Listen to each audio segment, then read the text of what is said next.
Olá, mais uma vez Deus nos dá a oportunidade de trabalharmos mais um tema, falando sobre consagração ou o que deve ser acrescentado na sua e na minha vida. Com esse pensamento de estarmos cada dia crescendo na graça e no conhecimento de Deus, quero convidar-nos a falarmos com o Senhor neste momento. Eterno Deus, bondoso Pai, graças rendemos pelo cuidado, pela proteção e a oportunidade de podermos meditar na Tua Palavra, nessa mensagem que fala sobre consagração ou o que deve ser acrescentado a cada dia na caminhada cristã, nesse caminhar para chegarmos à estatura completa de Cristo Jesus, daquilo que foi proposto para cada um de nós. Abençoe a cada pessoa que venha ter contato com esta mensagem, seja os ouvintes da 97 ou no canal no YouTube, A Voz que Clama, História e Profecia, que a graça do Senhor alcance a cada um nas suas mais diversas necessidades. São bênçãos que nós pedimos e as agradecemos em nome de Jesus. Amém. Vamos lá então ao nosso tema da série Caminho a Cristo, consagração. Quero ler primeiramente um texto que está em Jeremias capítulo 29, versículo 13. A promessa de Deus é: buscar-me-eis e me achareis quando me buscardes de todo o vosso coração. Então, Jeremias escrevendo para o povo de Israel, mas é uma mensagem que não é limitada simplesmente para o tempo ou para o povo de Israel, mas é uma mensagem também que estende a cada pessoa em cada geração, onde Deus faz a promessa que nós vamos encontrá-lo quando nós o buscarmos de todo o coração. Ao falar sobre o coração inteiro, ele tem de render-se a Deus, ou do contrário, não poderá jamais operar a transformação pela qual é restaurada em nós a semelhança de Deus, a sua semelhança, aquilo que foi criado ao princípio. O homem foi feito à imagem e semelhança de Deus, mas o pecado cria essa alienação, essa separação. Então, por natureza, estamos alienados de Deus. O Espírito Santo de Deus descreve nossa condição em palavras como essas que está escrito em Efésios, na carta aos Efésios, capítulo 2, versículo 1. Mortos em ofensas e pecados. Isaías, ainda capítulo 1, versículos 5 e 6, diz que toda a cabeça está enferma, todo o coração fraco, não há nele coisa sã. Então, olhando para a nossa vida, a minha, a sua vida, afastado de Deus, é essa condição. Mortos em ofensas e pecados, e dos pés à cabeça toda enferma. Não há nada são em nós. Somos retidos, quem sabe, nos laços do inimigo de Deus. Isso você vai poder encontrar na segunda carta ao Timóteo, capítulo 2, versículo 26. Então, estamos presos e Deus deseja curar-nos, libertar-nos, mas isto requer uma completa transformação, uma renovação de nossa natureza, de toda a nossa natureza, e é necessário nos rendermos inteiramente ao Senhor. Não pode ser a metade ou uma parte, quem sabe. A luta contra o próprio eu é a maior batalha que já foi ferida, ou que precisamos ferir. O apóstolo, escrevendo na carta aos Efésios, ele fala que a nossa luta não é contra a carne, contra o sangue, mas sim contra as potestades, contra os príncipes espirituais da maldade nos lugares celestiais, aqui em nossa mente. A luta contra o eu, contra a mim mesmo. A renúncia de nosso eu, sujeitando tudo à vontade de Deus, requer luta, mas a alma tem de submeter-se a Deus antes que possa ser renovada em santidade, ser transformada. E fazendo um paralelo, quem sabe uma comparação entre a forma de governar de Deus e a forma de governo do inimigo de Deus, podemos ver que o governo de Deus ele não é como o governo de Satanás, ou como Satanás quer nos fazer parecer ser, que é como se fosse fundado sobre uma submissão cega um domínio, quem sabe, irrazoável, forçado. Deus, ele apela ao nosso intelecto, ao meu intelecto, ao seu intelecto, à nossa consciência. Tem um texto que eu gosto muito, está escrito em Isaías capítulo 1, versículo 18, que diz: vinde, pois, e arrazoemos. Vamos conversar um pouco. Vamos conversar, vamos razoar, vamos trocar uma ideia. Esse é o convite de Deus, do Criador, aos seres que formou. Deus não força a vontade de suas criaturas, e ele também não pode aceitar homenagem que não seja prestada de forma voluntária e inteligentemente. Então Deus, ele faz o convite e espera que você e que eu aceite esse convite de forma voluntária. Não nos força. Uma submissão, quem sabe, meramente forçada, ela impediria todo o verdadeiro desenvolvimento do espírito ou do caráter. Tornaria o homem simples máquina, e não é este o propósito do Criador. Ele deseja que o homem, a obra-prima de seu poder criador, atinja o desenvolvimento mais elevado possível. Propõe-nos a altura da bênção a qual nos deseja levar, por meio de sua graça. Ele convida-nos a entregar-nos a Ele, a fim de que possa efetuar em nós a sua vontade. A mim e a você compete escolher se queremos ser libertados da escravidão do pecado para participar da gloriosa liberdade dos filhos de Deus. Então, está na minha e nas suas mãos o poder da escolha. Se eu quero servir a Deus ou não, de forma voluntária, não forçada. Deus, ele convida, vamos conversar, vamos dialogar. E ele nos dá a oportunidade para aceitar esse convite. Continuando ainda falando sobre essa entrega, ou entregando-nos a Deus, nós temos necessariamente de renunciar a tudo que dele nos separe. Então, ou eu aceito a proposta de Deus e tudo que ele propõe para mim, ou eu vou ficar com aquilo que me afasta, ou que me separa de Deus. No outro estudo que fizemos, nós falamos de que as mãos de Deus não estão encolhidas, seus ouvidos não estão surdos, mas as nossas iniquidades é que causam essa separação entre nós e o nosso Deus. Então, por isso diz o Salvador, está registrado em Lucas 14, 33, qualquer de vocês que não renuncie a tudo quanto tem, não pode ser meu discípulo. Tudo o que afaste de Deus o coração tem de ser renunciado. E aqui eu vou enumerar alguns pontos. Quando Cristo veio a este mundo, ele falou sobre isso, quando esteve aqui em carne, ele falando sobre Mamon, Deus deste mundo, ele falando que Mamon é o ídolo de muitos. E nessa mesma linha de pensamento, ele fala que o amor do dinheiro, a ambição de fortuna, é a cadeia de ouro que os liga a Satanás, ao inimigo. Outro ponto que ele menciona, fama e honras mundanas são idolatradas por outros. Um outro ponto, uma vida de comodidade egoísta. Está muito cômodo, está muito tranquilo, não tenho que me preocupar. Isenta de, quem sabe, de responsabilidades, constitui o ídolo de outros. Mas todas estas cadeias escravizadoras têm de ser partidas, têm que ser quebradas. Nós não podemos pertencer metade ao Senhor e metade ao mundo. Não somos filhos de Deus a menos que o sejamos completamente, a menos que o sejamos totalmente.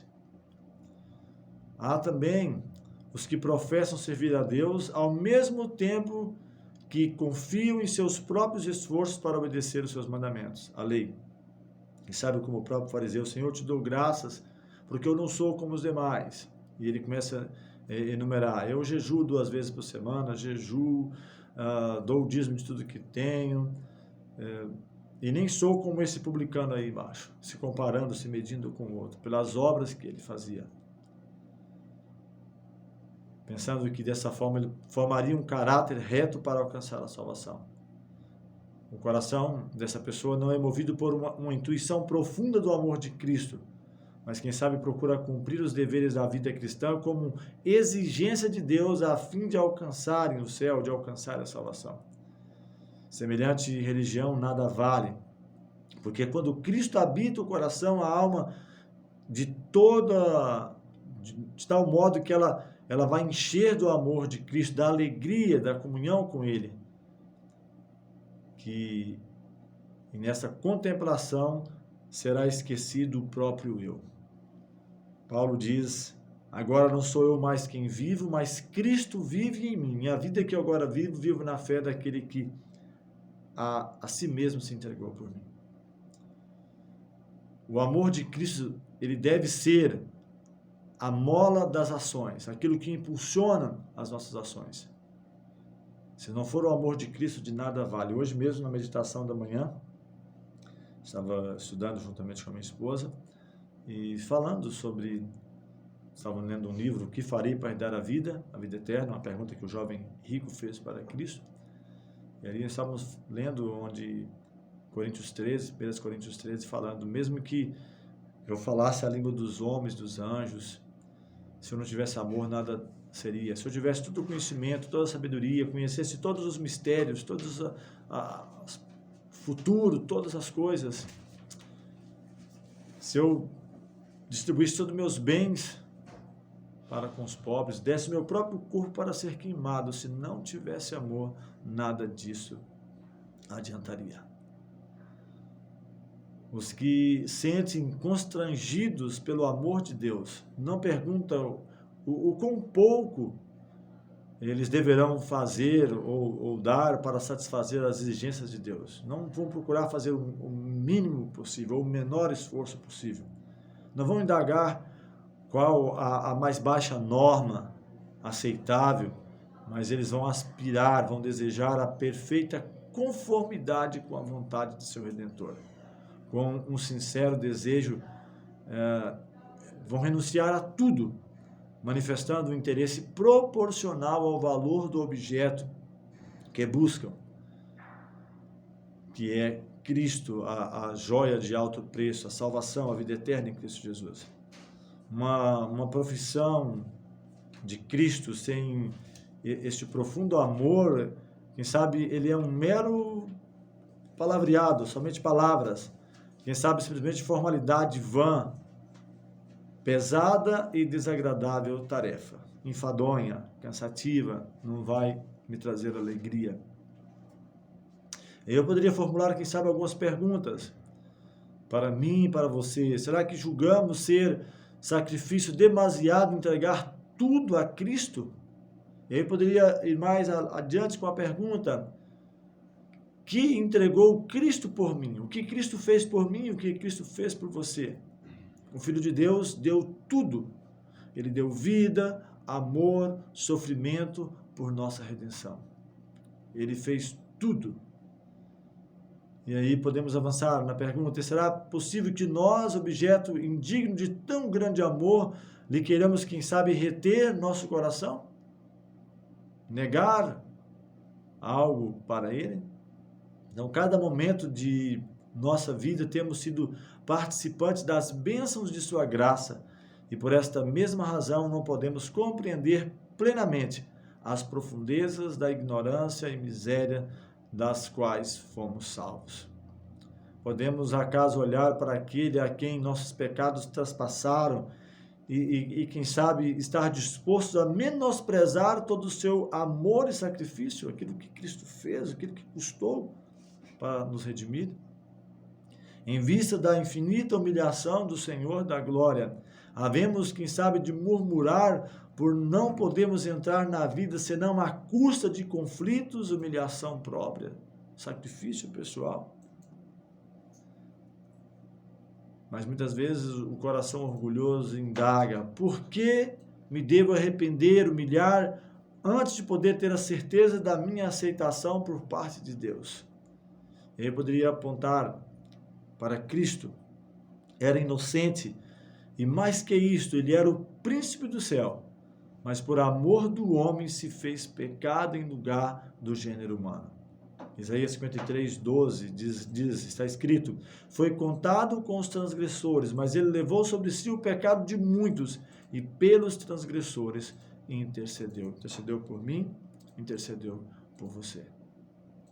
Entretanto, a que renunciamos nós, ainda que renunciemos a tudo? Olha que interessante, a que estamos renunciando, ainda que eu venha renunciar a tudo? Quem sabe há um coração poluído pelo pecado, para que Jesus o purifique, é isso que ele está pedindo, para que eu faça, que deixe esse coração, peça um transplante, uma transformação, um coração poluído pelo pecado, para que Cristo purifique, lavando-o em seu próprio sangue e o salve por o seu inefável amor. E ainda, quem sabe os homens, ou eu ou você, possamos achar difícil renunciar a tudo, é até vergonhoso, quem sabe, de falar ou de ouvir sobre isso. Mesmo que eu tivesse que deixar tudo, não seria nada comparado com tudo o que Cristo fez. Deus deseja dar o melhor a mim e a você. Deus não exige que renunciemos a coisa alguma cuja conservação nos seja de proveito. Então, o que ele pedir para você ou para eu renunciar, pode ter certeza que é algo que irá nos fazer mal e não bem. Em tudo que faz, tenha em vista o bem-estar de seus filhos. Tomara que, é o meu desejo, né, que todos os que não aceitam a Cristo reconhecessem que Ele tem algo incomparavelmente melhor para lhes oferecer, ou para me oferecer, ou para te oferecer, do que, quem sabe, nós mesmos estamos buscando. O homem pratica o maior dano e injustiça à sua própria alma quando pensa e age contrariamente à vontade de Deus. Nenhuma felicidade legítima pode ser encontrada no caminho proibido por aquele que sabe o que é melhor e quem sabe nos veda ou diz, olha, não toques nisso. O caminho do pecado é de miséria, de destruição e de morte. Quando o Senhor ele fala para Adão e Eva, olha, não comas, porque no dia que dela comer, certamente morrerás. Então ele sabe o que é melhor.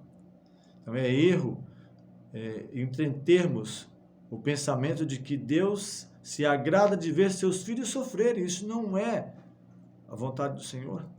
Quando nós vemos ali a história de Jó, quem que estava trazendo todas as calamidades para Jó?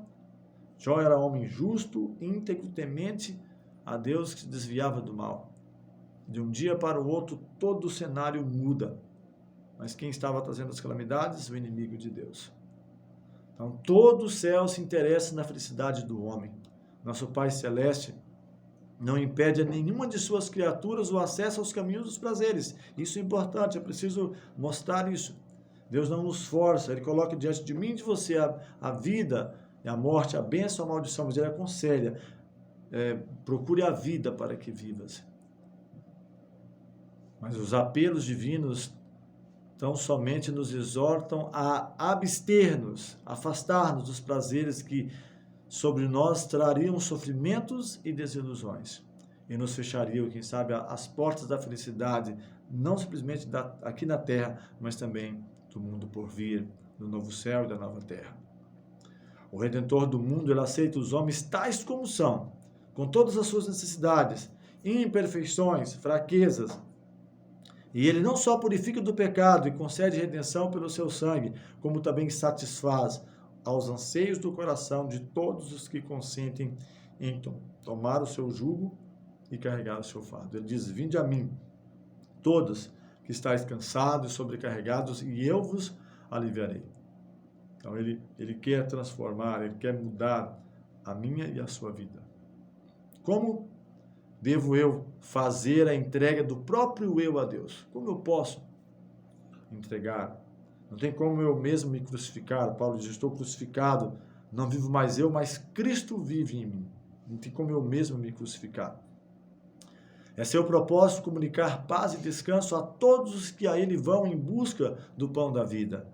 Não requer de nós senão o cumprimento dos deveres que guiarão nossos passos às alturas da bem-aventurança, da felicidade, as quais os desobedientes jamais atingirão.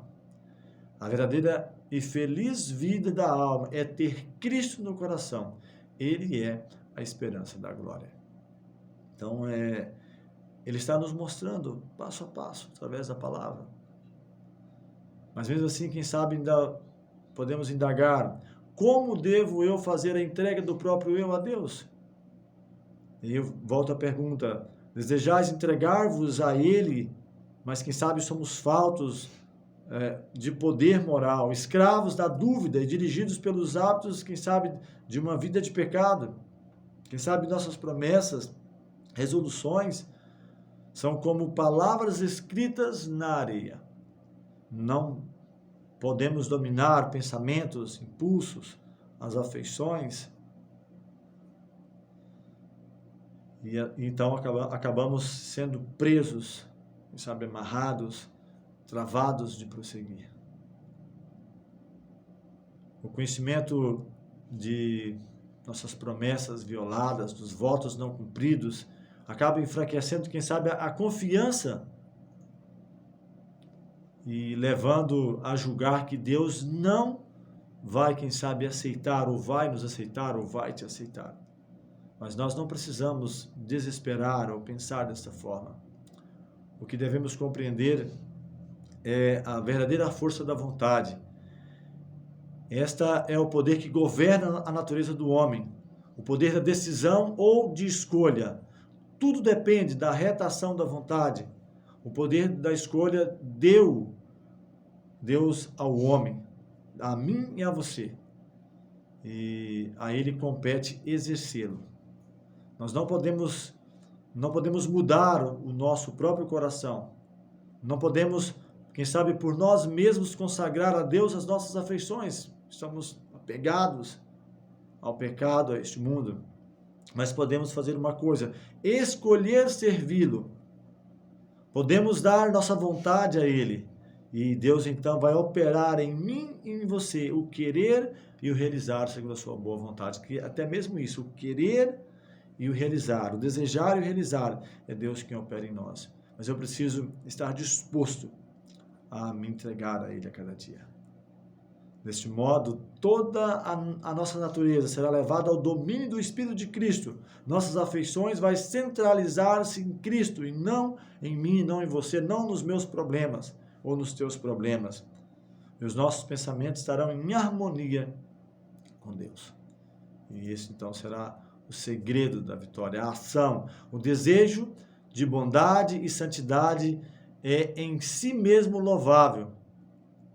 De nada, porém, valerão essas virtudes se ficarem somente no desejo. Eu tenho vontade de ser bom, de ter santidade, de ser mais bondoso, mas o desejo só não vai resolver o problema.